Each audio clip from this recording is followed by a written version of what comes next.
My self doctor Neetu Singh. मैं 2018-24 के batch में कजान फेडरल यूनिवर्सिटी रशिया में मैंने अपनी स्टडी कंप्लीट करी है। जैन 2025 में मेरा फर्स्ट अटेम्प्ट एफएमजी का एग्जाम था, जो कि इंडिया में practice to license licensing exam होता है टू प्रैक्टिस इन इंडिया, वो मैंने क्लियर किया है। करेंटली बस अलॉटमेंट लेटर का वेट कर रही हूँ, आजकल में आ जाएगा। देन आपको मेरे चैनल पे डेफिनेटली हॉस्पिटल के ब्लॉग्स देखने को मिलेंगे। That's nice.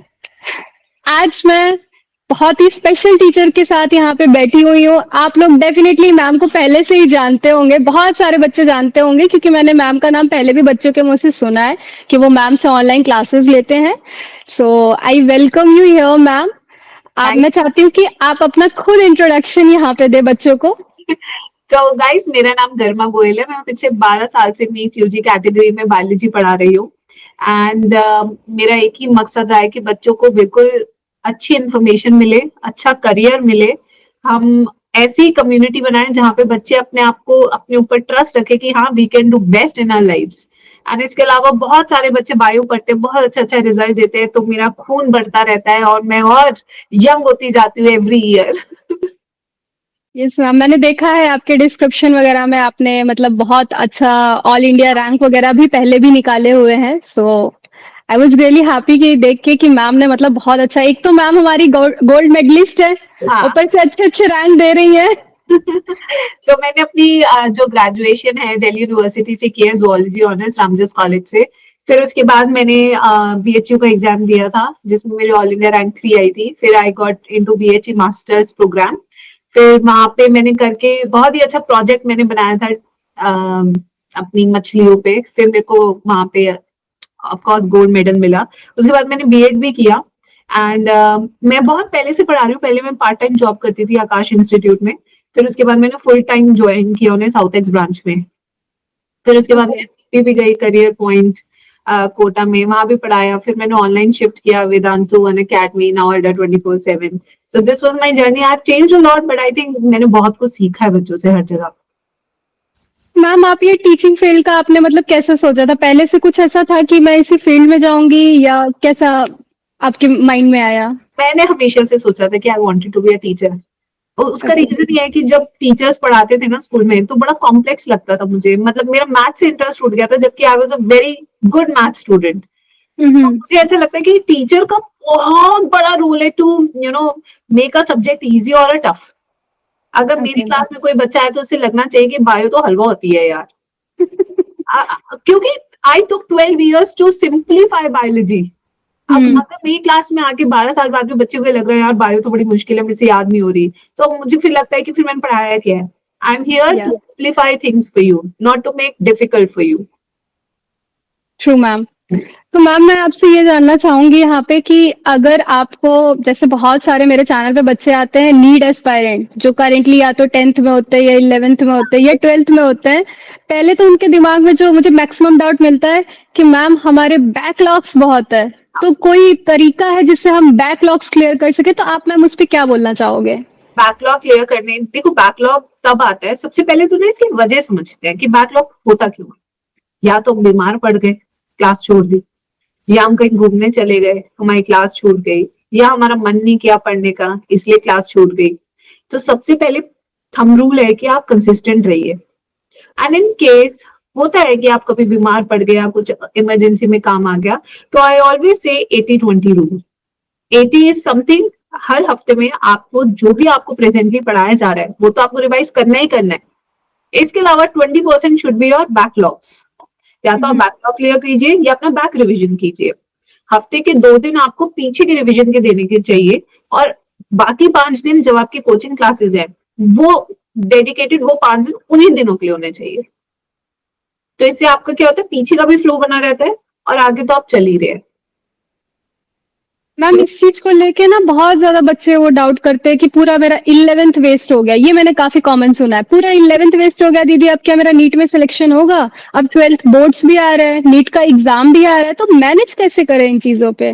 जिस बच्चे ने अपनी 11 थोड़ी सी बर्बाद की है, देखो थोड़ा सा, अब आपने 1 साल बर्बाद किया तो 1 साल में आपने 2 क्लासेस करनी है, तो आपका जो मेहनत है वो दूसरे बच्चे के कंपैरिजन में 2x हो जाता है। Simple definitely. मैथ्स है, कोई हिडन फैक्ट नहीं है इसमें।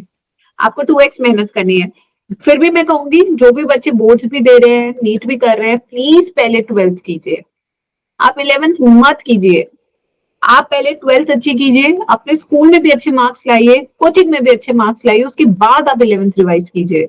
बच्चे क्या करते हैं, 11th भी कर लूं 12th भी कर लूं, ना 12th बन रही है, ना स्कूल में अच्छे नंबर आ रहे हैं, ना बोर्ड्स में अच्छे नंबर आ रहे हैं, कहीं भी तो मोटिवेशन नहीं मिल रहा बच्चे को, वो खिचड़ी एग्जैक्टली खा मैम। रहे हैं अपनी जिंदगी को।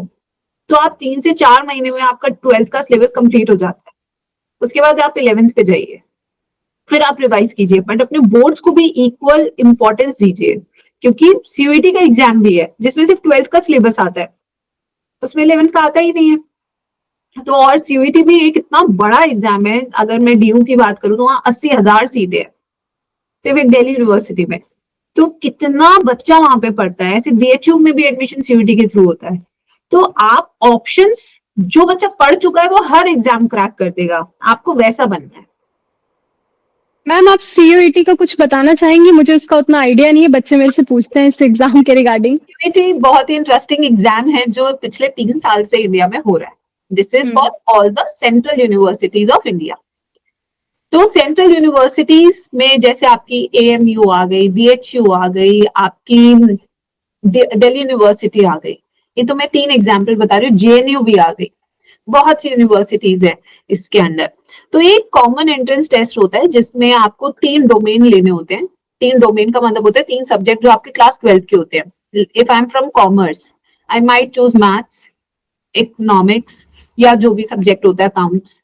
If I am from bio, मैं पीसीबी ले सकती हूँ या मैं पीसीएम ले सकती हूँ। तो यहाँ पे आपको वही कॉम्बिनेशन लेने होते हैं जो आपने 12th में पढ़े होते हैं, 11th 12th में। इसके अलावा आपको एक इंग्लिश या कोई भी लैंग्वेज लेनी होती है, या आप जनरल नॉलेज भी ले सकते हैं एज 5th सब्जेक्ट। फिर आप उसकी एग्जाम देते हैं, फिर आपके टोटल मार्क्स कैलकुलेट होते हैं, उसके हिसाब से आपकी मेरिट बनती है। बट इसमें बहुत सारे कोर्सेज हैं, जैसे अगर मैं जुआलॉजी ऑनर्स मैंने किया हुआ है, मेरे टाइम पे तो ये था कि मेरी 94% थी, मेरा डायरेक्ट एडमिशन हो गया, ये ना मेरा पर्चा और एडमिशन। अभी ऐसा नहीं है। Even if you score 94% in CBSE, आपको सीयूईटी का पेपर देना पड़ेगा, उसे क्रैक करना पड़ेगा। क्रैक करने के बाद फिर आप बीएससी जुआलॉजी ऑनर्स कर रहे हैं, फिर आप उसमें कॉलेज का भी चुनाव करते हैं कि मुझे कौन सा कॉलेज मिलेगा। So this is more a centralized system which Indian government is running to get admission into central universities. तो मैम इसके अंडर हमारे नीट वाले स्टूडेंट्स क्या क्या कोर्सेज चूज कर सकते हैं? कोर्सेज है, मैं लिस्ट बताती हूँ। बायोटेक हो गया, बायोमेडिकल साइंसेज हो गया, आपका बायोकेमिस्ट्री ऑनर्स हो गया, इसमें आपका जुआलॉजी ऑनर्स हो गया, बॉटनी ऑनर्स हो गया, लाइफ साइंसेज हो गया, इसमें फूड एंड टेक्नोलॉजी भी है। There are some colleges who are offering food and technology as well. Home sciences हो गया, ये मैं सिर्फ पीसीबी की बता रही हूँ अभी, दूसरे नहीं। बीएससी एग्रीकल्चरल साइंसेज हो गया, जैसे आपको बीएचयू में मिल जाता है वाला कोर्स। जेनेटिक इंजीनियरिंग हो गया, again BHU is very famous for that. And the third course is anthropology honours, जहाँ पे ह्यूमन स्टडीज होती है, बिहेवियर ऑफ ह्यूमंस। तो इसमें आपका ये डीयू वाला बहुत पॉपुलर है। Then we have environmental science also. Environmental science is more of a field work, जिन्हें फील्ड पे जाना बहुत पसंद है कि मैं जंगलों में जाऊं, काम करूं, not sitting in the classes, ये भी है कोर्स। एंड जूलॉजी ऑनर्स हो गया। तो there are around 20 से 28 number of courses which you can apply in more than 100 university through just one exam. That is the beauty ये of CT. ये बहुत अच्छी चीज है जो मैम ने बताई है, एंड मुझे पहले इसका आइडिया भी नहीं था। बच्चे मेरे से पूछ रहे थे इसका, बट मैम मुझे उतना नॉलेज नहीं था क्योंकि मेरे टाइम पे नहीं होता था। अभी तो हम है। लोग तो बस नीट ही जानते हैं कि भाई एक नीट नाम का एग्जाम होता है, उसी से एडमिशन लेना है। तो मैं स्टूडेंट्स को ये बोलूंगी कि NEET aspirants, you have a lot of things to do in your life. Trust me. Then, since Dr. Neetu is asking me about this, you have wonderful exam that is called NFSU, National Forensic Science University. NFAT होता है उसका एग्जाम, natural forensic admission test. उसके अंदर 5 Indian government के colleges हैं, campus है, पूरे इंडिया में फैले हुए हैं वो 5। बहुत अमेजिंग है, उनसे डायरेक्ट जॉब लगती है आपके फोरेंसिक साइंस लैबोरेटरीज में। एक वो एग्जाम भी है। इसके अलावा आपका सीयूईटी से आईसीआर में भी एडमिशन होते हैं, Indian council of agricultural research, जिसमें टॉप इंस्टीट्यूट लाइक आईआरआई भी आते हैं। डायरेक्ट गवर्नमेंट जॉब लगती है उसके बाद फिर। तो there are lot many options if you are looking for. अगर आपने छोड़ ही दिया और अगर आपको लग रहा है कि नीट की तैयारी करना ही मेरा गोल है लाइफ का, that is bad. Trust me, this is worst you can do to yourself. हमने उस टाइम बीएससी की, मुझे बहुत बोला बीएससी के बाद कुछ करियर नहीं है, but I was so focused on teaching. तो मैंने टीचिंग में फिर कोई कमी नहीं छोड़ी, चाहे ऑफलाइन पढ़ाना पड़ा. आकाश में मैं ऑफलाइन पढ़ाती थी. मैं बता नहीं सकती आपको, मैं 12-12 घंटे टीचिंग करती थी लगातार. मेरी 4 क्लासेस होती थी 2-2 घंटे की, उसके अलावा 2 घंटे का ब्रेक और 3 घंटे का मेरा ट्रैवलिंग टाइम. ये चीज मैंने 3 साल की है. उसके बाद जब मैं करियर पॉइंट गई तो मुझे डे 1 पे बोला गया आपको हिंदी मीडियम बैचेस पढ़ाने. मैंने पूरी हिंदी पढ़ी. मैं लिख लिख के जाती थी, क्या बोलते हैं इसको, कैसे बोलते हैं, कैसे लिखते हैं. वो भी एक स्ट्रगल था. फिर मैं ऑनलाइन में गई, ये सेटअप यूज करना नहीं आता था, पूरा सीखा कि यूट्यूब होता क्या है, कैसे करते हैं, कुछ समझ नहीं आता था. हम तो वो पढ़ाने वाले लोग थे, ब्लैक बोर्ड वाले. अब आपने स्टाइलस थमा दिया, वो भी सीखा. तो बेटा लर्निंग तो नेवर स्टॉप्स, बट आपको फोकस होना पड़ेगा लाइफ में कि मैं जिस फील्ड में जा रहा हूँ मुझे उसका बादशाह बनना है बस. मैम एक्चुअली आजकल के स्टूडेंट्स कैसे हो गए ना कि सबको बस नीट की रेस में दौड़ना है, बस सिर्फ एमबीबीएस करना है, नीट की रेस में दौड़ना है. डजंट मैटर कि कहाँ से पढ़ना चाहिए, क्या स्ट्रैटेजी होनी चाहिए, क्या सही तरीका है. अब नया कॉन्सेप्ट चलने लगा है, बच्चे ये भी पूछते हैं डमी ले लें या हाँ, फिर क्या अभी करें. बैन हो गया जबकि उसके ऊपर अभी गाइडलाइंस आई है कि डमी स्कूल बैन हो चुका है. You can not do such thing now. अभी Okay. पूरे रेगुलेशंस आए इसके भी. और मैं ये बता दूं बेटा, अगर आप नीट की रेस में कूद रहे हो ना तो फिर तैयारी करना. ये हर वीडियो के नीचे जाके कमेंट करना, लड़ाईबाजी करना, नेतागिरी करना, इससे सिलेक्शन नहीं होता है किसी भी बच्चे का. सिलेक्शन उसका मैम होता पड़ रहा है. मैं तो इस चीज से डिसअपॉइंट हो चुकी हूँ मैम. ऐसे ऐसे बच्चे नीट एग्जाम में 100-150 नंबर नहीं आ रहे बट इधर उधर जाके कमेंट्री करेंगे. अरे instead of that focus on yourself, तभी तो कुछ कर पाओगे. आप किसी के हम कमेंट कर रहे हो, जाके कुछ भी कर रहे हो, उससे आपको कुछ हासिल नहीं हो रहा है. हासिल हो रहा है पढ़ने से, एक रेगुलर बैच से जिसमें आपको फिजिक्स भी मिले, केमिस्ट्री भी अच्छा मिले, बायो भी अच्छा मिले, रेगुलर टेस्ट हो. भूल जाओ ना सब. क्यों नेतागिरी करते हो आजकल. मैम एक और चीज बच्चे बहुत मेरे से मोस्ट कॉमनली पूछते हैं कि ऑनलाइन क्लास ले या ऑफलाइन ले, तो आप इस चीज पे बच्चों को क्या बोलना चाहोगे. मैं बच्चों को इसमें हमेशा ये बोलती हूँ कि ऑनलाइन में आप चुनाव करते हैं अपनी सरकार का, ठीक है, और ऑफलाइन में सरकार का चुनाव छोड़ो, आपके ऊपर थोपे जाती है सरकार. वो डिक्टेटरशिप है तो यहाँ पे डेमोक्रेसी है. इसका डिफरेंस ये है कि जब आप ऑनलाइन प्लेटफॉर्म कोई भी ज्वाइन करते हो तो आपको पता है यही टीचर से मैं पढ़ूंगा जिसको मैं देख चुका हूँ यूट्यूब पे, मेरा इससे वाइब मैच करता है. और टीचर से वाइब मैच करना बहुत जरूरी है क्योंकि वो अपना नहीं लग रहा, पराया लग रहा है. घुटन हो रही है क्लास में जाके, आप नहीं कर सकते पढ़ाई एक साथ. घुटता है अगर आपको लगता है कि क्या पढ़ाता है ये, मेरे को नहीं समझ आता, तो नहीं हो सकता चाहे मैं ही क्यों ना हो, ठीक है. बट ऑफलाइन में क्या होता है, आप एडमिशन लेते हैं, आपको नहीं पता कि आपको 1 साल एक्सपीरियंस टीचर मिलने वाला है या उस ब्रांच का टॉप टीचर मिलने वाला है. और टॉप टीचर सिर्फ टॉपर बच्चों को मिलते हैं. तो वो तो पहले से ही आपको बता के चल रहे हैं कि हम हमारे अच्छे टीचर अच्छे बच्चों को पढ़ाएंगे. रिजल्ट कैसे आएगा, how will you bring the result. Average बच्चा भी नहीं बन पाया ना, वो तो बिलो एवरेज ही रह गया. वो तैयारी करने इसलिए आए कि वो ऊपर उठ सके, बट आपने तो ऐसा टीचर उसको दिया है कि वो ऊपर उठा ही नहीं पा रहा है क्योंकि उसे 1 साल का एक्सपीरियंस है. और सब्जेक्ट में बच्चा 10 चीजें पूछता है, उसे 10 तरीके से पढ़ाना होता है. आज मैं 12 साल के पेपर देख चुकी हूँ.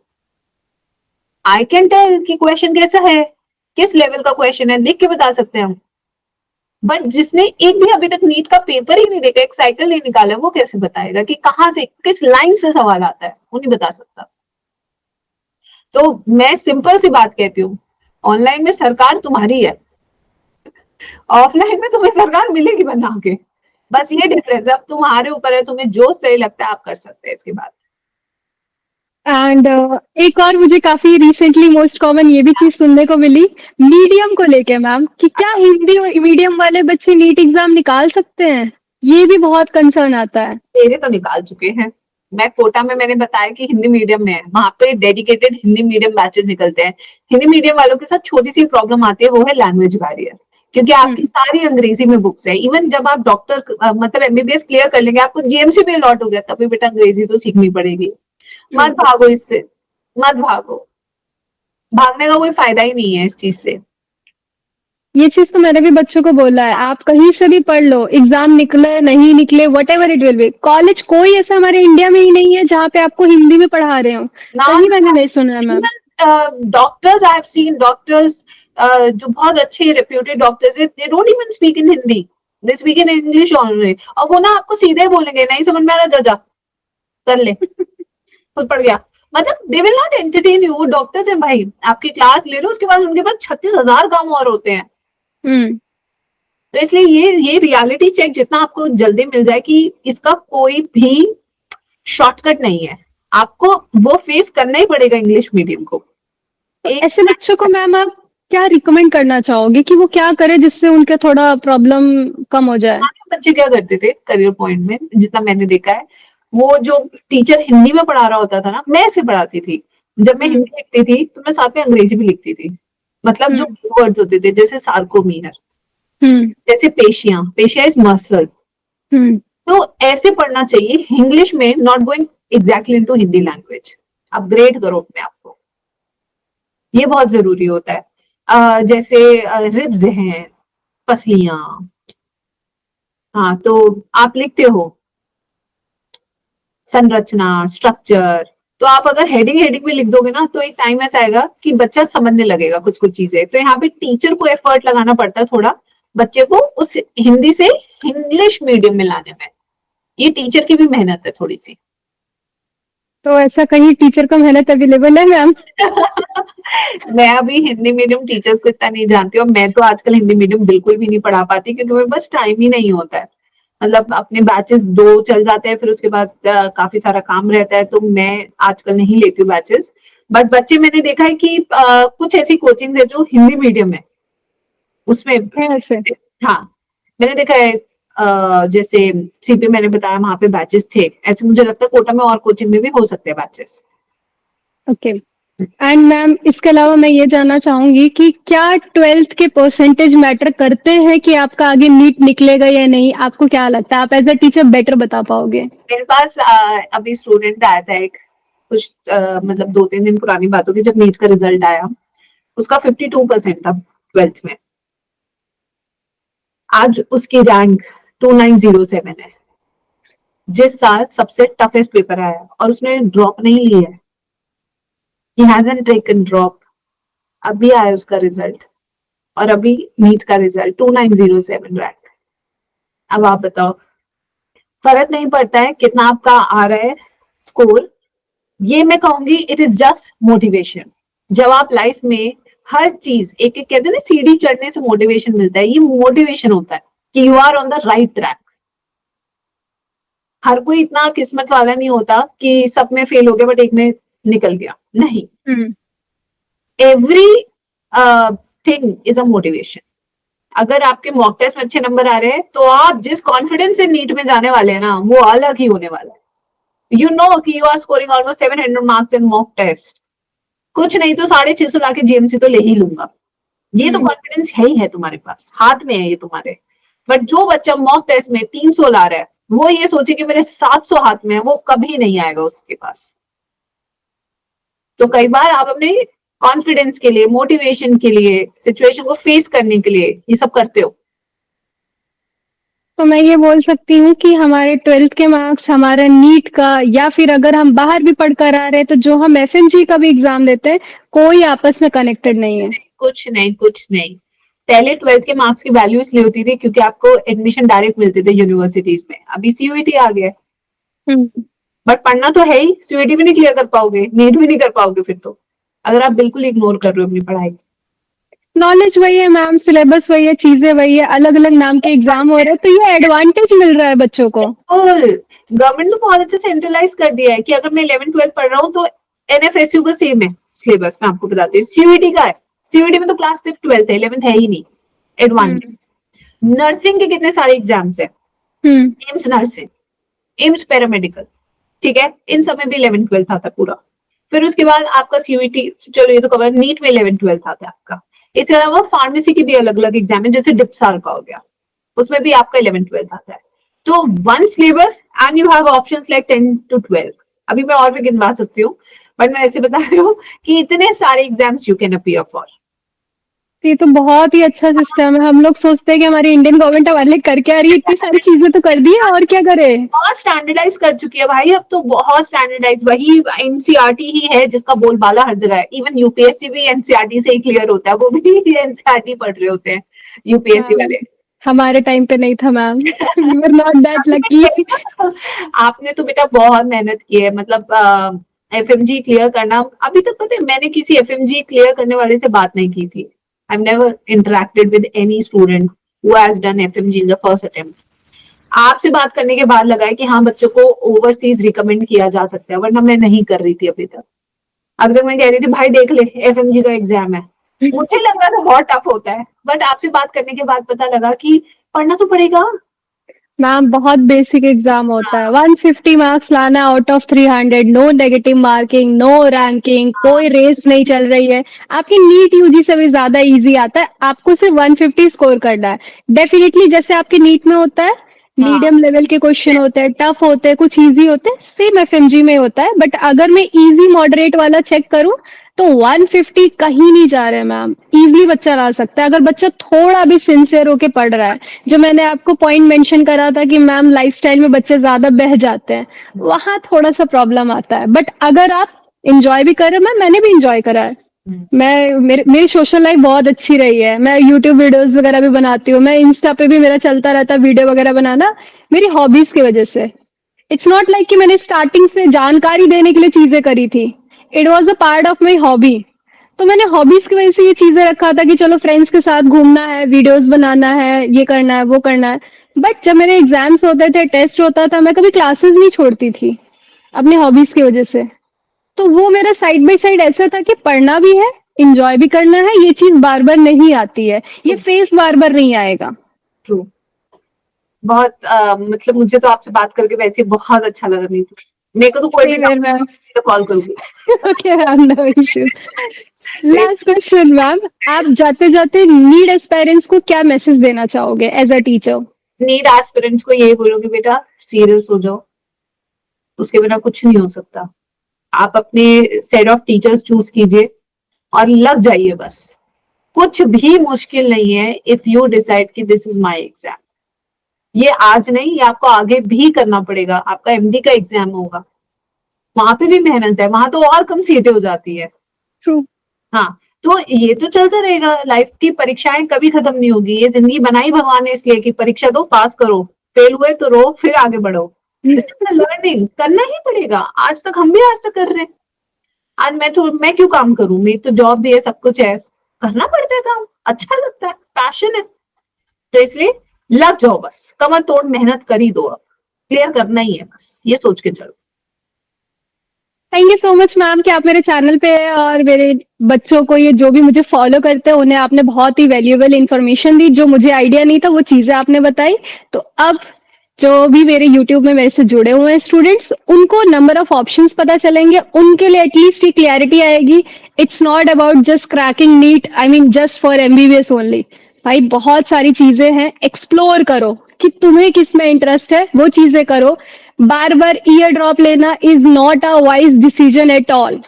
कुछ भी करो, कोई ना कोई कोर्स लो जहां पे आपका आगे अच्छा स्कोप है, आगे अच्छा जॉब का ऑप्शन है। सिर्फ एमबीबीएस ही अर्न नहीं करते हैं, सिर्फ एमबीबीएस ही एक लौती डिग्री नहीं है, एक लौता कैरियर नहीं है। बहुत सारी चीज है, you can do a lot of things. It's not just one career कि भाई एमबीबीएस नहीं तो मतलब लाइफ खत्म। तो जिनके दिमाग में ये कॉन्सेप्ट चल रहा है, प्लीज चेंज करो। बस यही कहना चाहूंगी।